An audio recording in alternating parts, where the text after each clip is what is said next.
به نام خدا. سلام به شما همراهان همیشگی. خوش اومدید به کانال خودتون اختاپوس. اگر آموزش خاصی مد نظر دارید بگید تا درست کنم. اگر هم مطلبی هست توی کامنت ها بنویسید، خودم میخونم و جواب میدم. لایک و کامنت و سابسکرایب فراموش نشه. دوستتون دارم. بزن بریم. سلام به همگی، خیلی خوش اومدید. امروز قراره با هم بریم سراغ یکی از میشه گفت پایه‌ای ترین و در این حال قدرتمندترین مفاهیم توی بازارهای مالی، حمایت و مقاومت. اینا یه جورایی مثل زبان مخفی بازار میمونن، زبانی که اگه بلدش باشید بهتون میگه که قیمت احتمالاً کجاها قراره یه واکنشی از خودش نشون بده.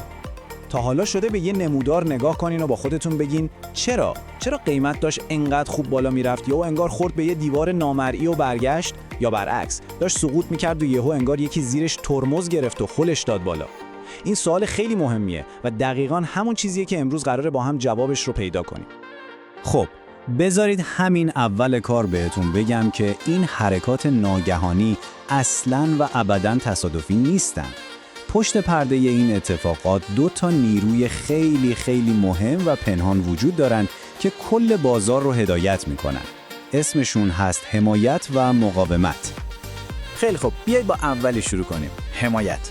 ببینید، ساده ترین راه برای اینکه حمایت رو بفهمید اینه که اون رو مثل یک کف برای قیمت در نظر بگیرید.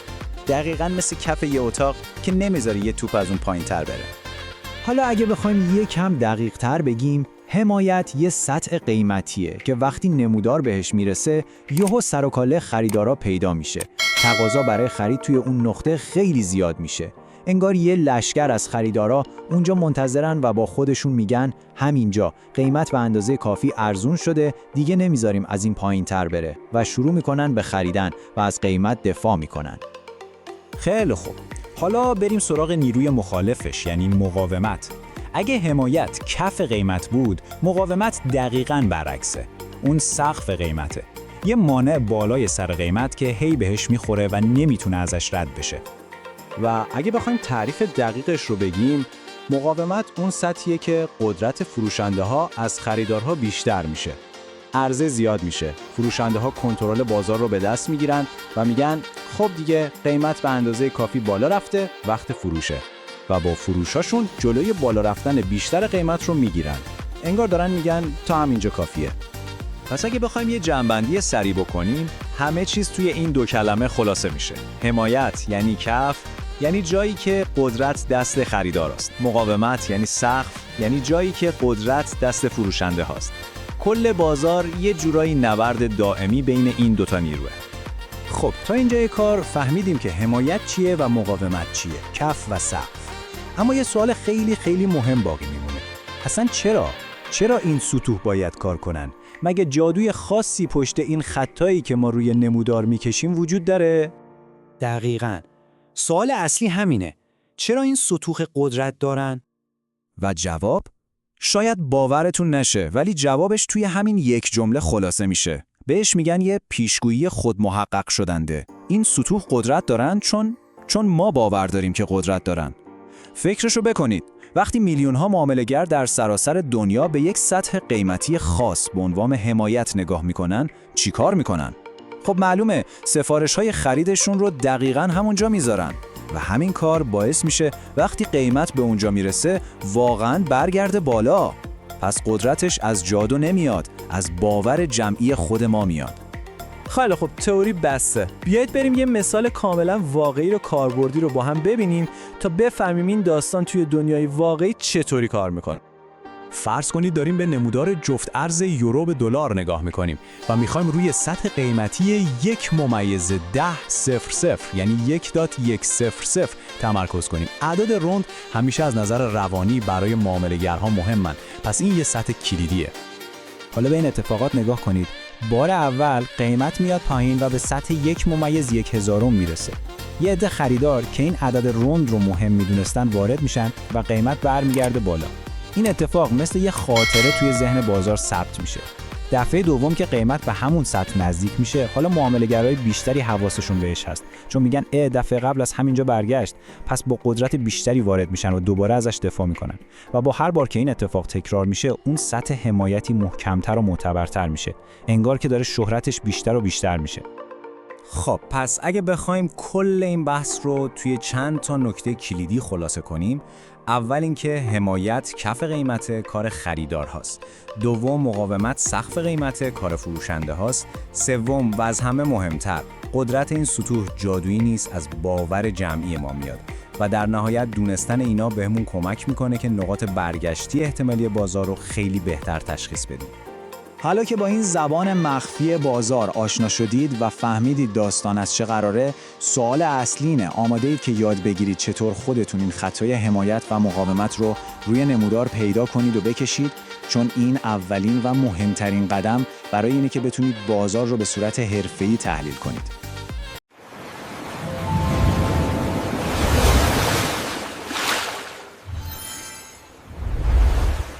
All right, let's talk about one of the biggest mysteries in any market. We're going to pull back the curtain on these hidden forces that seem to magically stop prices dead in their tracks.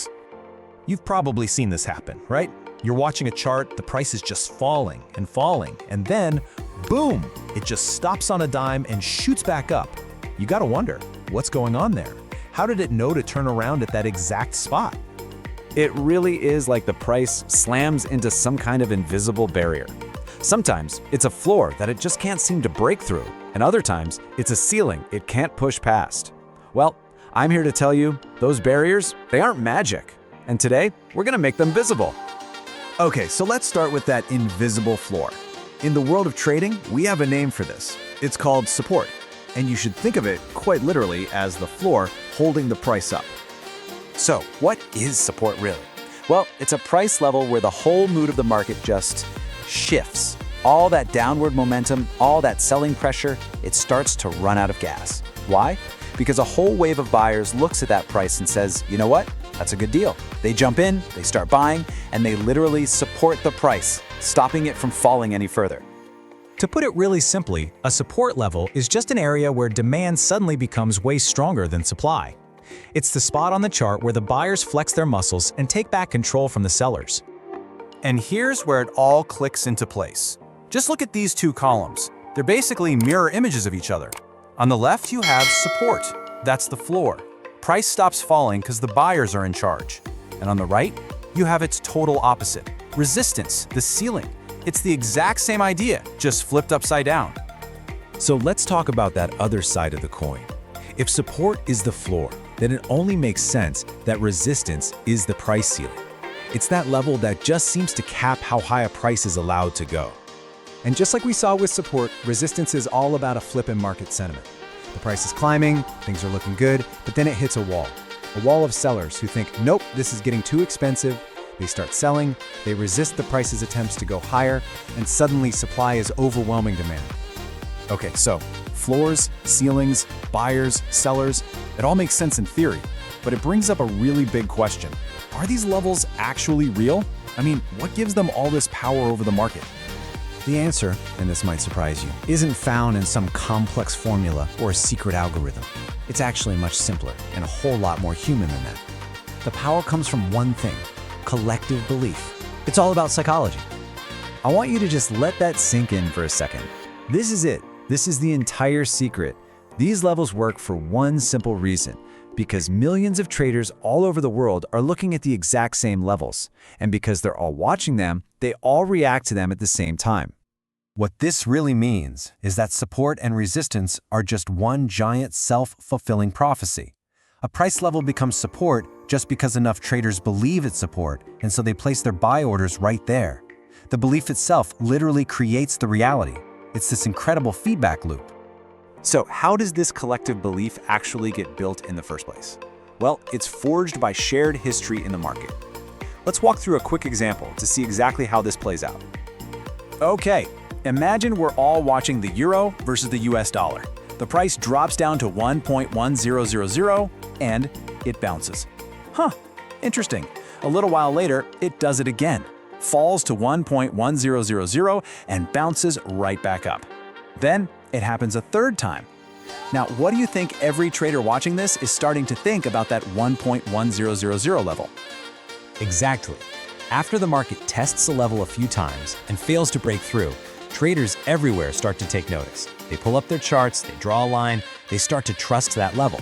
And just like that, the level's reputation as a strong floor is built, and that collective belief gets locked in.